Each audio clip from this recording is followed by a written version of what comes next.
Eu acho que a vitória foi boa para tirar um pouquinho da pressão, principalmente depois do último jogo, o jogo contra a França, que deixou uma impressão ruim. Apesar das circunstâncias da derrota para a França, ainda assim deixou uma impressão ruim.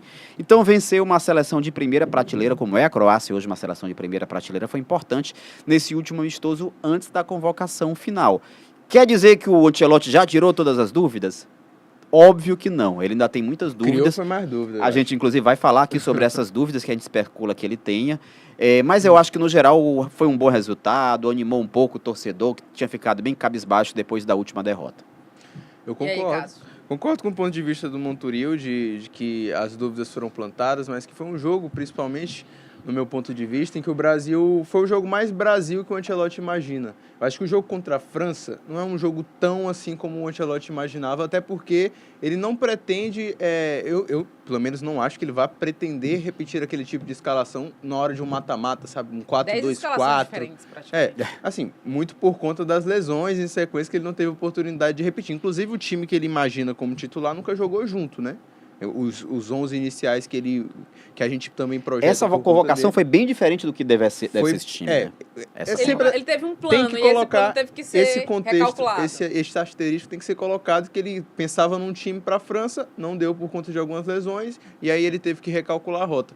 Mas foi um jogo muito Brasil do que eu imagino e do que ele imagina também. Um time forte, sólido defensivamente, com ligações boas, diretas, aproveitando do melhor dos seus jogadores, né? Que é a velocidade, que é essa ligação rápida entre eles. E com a chegada do Danilo, que foi um dos destaques que a gente vai falar dele, você também tem essa aproximação do meio campo que a gente não viu tanto no jogo contra a França, né? A gente não viu o Andrei chegando tanto para ajudar. Então, foi um jogo que traz uma esperança muito boa para a seleção brasileira a curto prazo, tendo em vista que é exatamente isso que o Ancelotti quer fazer, né? Um time muito mais reativo do que um time por si só ativo. Vamos pensar que esse time de ontem, com Militão na lateral, Gabriel Magalhães na zaga, Bruno Guimarães no meio, mais Rafinha e Estevão. Seria mais próximo do que seria o time titular para a Copa do Mundo. Sim. Então é metade do time. Metade do time titular. Então esses amistosos foram bons pelas experiências, pelos testes. Ainda tem o Alisson no gol, então 6 jogadores aí. Então, os amistosos foram legais como testes, mas esses amistosos não são referência do que realmente vai ser o time brasileiro na Copa. Referência apenas da forma que quer jogar, mas e das alternativas. Das alternativas. E que foi muito boa, que as alternativas responderam, né? Você teve o Danilo fazendo gol e você teve o Martinelli também, que na minha cabeça não será titular, mas também faz gol. Grupo. Mas está no grupo. Então, assim, já é uma boa resposta também para essas alternativas. Bora falar Desculpa, pode falar. Vamos lá. A gente teve as oportunidades, né, que a gente tem aí do Ancelotti promovendo, e a gente tem uma pergunta, eu começo logo com uma pergunta, tipo, já temos um camisa 9, o Endrick, e ele vai tentar só achar mais 3 peças para ficar flutuando ali com ele, ou ele... A questão é que eu acho que o Endrick, ele nem está sendo cotado como camisa 9. Não, tá não. Eu acho que ele não disputa a vaga. E isso é um problema pro Endrick. Seria melhor ele disputar a vaga de camisa 9, que a concorrência é mais baixa. Assim. A concorrência é mais baixa. Ele disputar a vaga de ponta é mais complicado, mas ele tem sido escalado assim no Lyon. E ontem entrou também na função mais não como centroavante, o jogador mais ali para trabalhar em prol do centroavante, ou como ponta, ou o cara que vai brigar junto com lá. Então é difícil a situação do Endrick, a gente vai falar mais exatamente disso direitinho, mas eu acho que ele não briga pelo 9. A briga pelo 9 tá ali, João Pedro, Igor Thiago que entrou, você ainda tem Igor Jesus que ainda tá no radar, Pedro que ainda não foi descartado, mas a briga desses 9, ninguém nem sabe se ele vai realmente lavar 2 9, eu acho que fica mais nesse sentido. Eu queria, se possível, a gente compartimentar. Vamos lá. Vamos falar de sistema defensivo, Vamos pode falar ser? de sistema defensivo. Começando de trás para frente. Vamos começar a falar, obviamente, do goleiro, porque para mim é a posição que a gente está com... Uma dúvida. Terceiro de convocação de terceiro goleiro, mas é a que passa menos segurança. De fato, assim, eu não me sinto seguro de forma alguma, nem com o Ederson, nem com o Bento. Eu me sinto um pouco mais seguro com o Alisson no gol, porque o Alisson, eu acho que ele nunca jogou mal pela seleção de fato. A galera às vezes pega... Cobram ele de não fazer milagre. Cobram ele de não fazer milagre, e lance que não tinha como fazer milagre. Assim, o gol contra a Croácia é uma bola desviada, zero chance. Mas, enfim...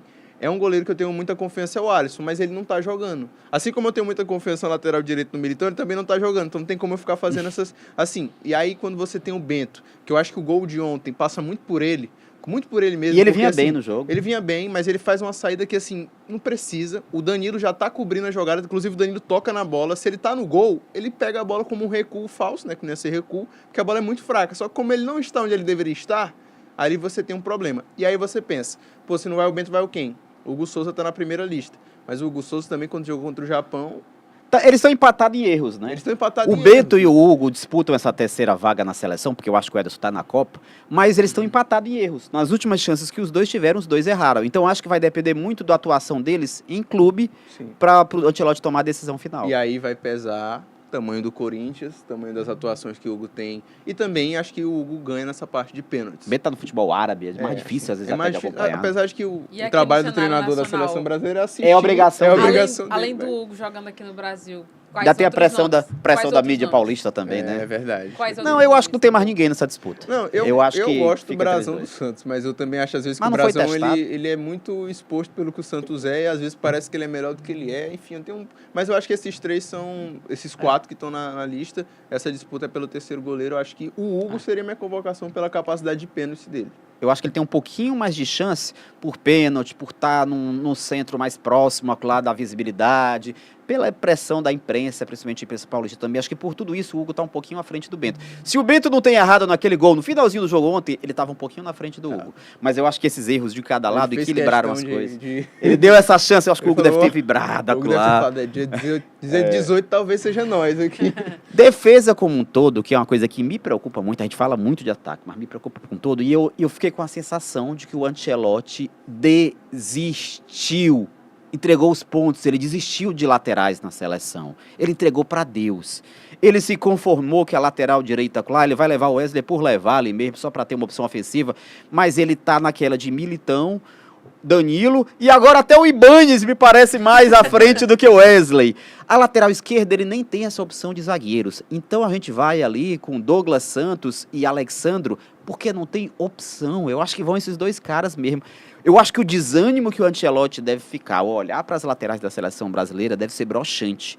Ele já deve ter desistido. Se eu vou levar esses caras aqui burocráticos mesmo, eu só não quero que eles me atrapalhem. Se eles não me atrapalharem, eu desenvolvo o time do meio para frente. É desanimador, mas ele é um treinador capaz de a gente já viu isso diversas vezes, de se adaptar ao que o elenco oferece. Inclusive, era uma crítica que a diretoria do Real Madrid tinha, às vezes, de que ele passou, por exemplo, temporada 22, que ele estava por lá, o Valverde foi lateral dele por muita parte da temporada. E não foi bem. Não foi bem, mas era o que lateral. tinha, ele se adaptou com o que tinha.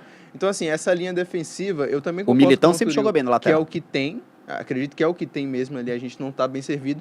E é louco também pensar, se você para pra pensar no caso do Ibañez, que talvez ele nem vá, mas até na disputa mas de jogou bem, lateral, ele jogou bem, talvez ele nem vá, mas na disputa de lateral, Melhor do que os ele laterais. é a primeira opção. Se o Militão não se Ele é a recuperar. primeira opção do lugar do lateral, mas ele é a primeira opção na frente do Danilo, que vai. O Danilo, ele é a última opção em todas as opções. Eu não que tem ali entendi o Danilo ser cravado na Copa. Porque o Danilo não é titular hoje nem do Flamengo. eu vou entender entendo, pela experiência e pela versatilidade. exatamente. Mas assim, com o Militão recuperado, aí eu já não entendo. Vamos tentar entender quem são os 9 defensores que ele vai levar.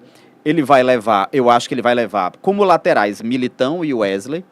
No outro lado, Alexandre e Douglas Santos. Sim. Deve levar. Como zagueiros, ele leva Marquinhos, Gabriel Magalhães, zaga titular. Mas Danilo, que ele já cravou. Danilo. E aí a gente tem E aí, duas Bremer e vagas em Léo aberto. Pereira brigando O Léo Pereira nesse se momento. recuperou no jogo de ontem, Eu do ia jogo falar ruim sobre contra a o Léo, França. Eu exato. acho que o Léo Pereira se aproximou dessa vaga na Copa.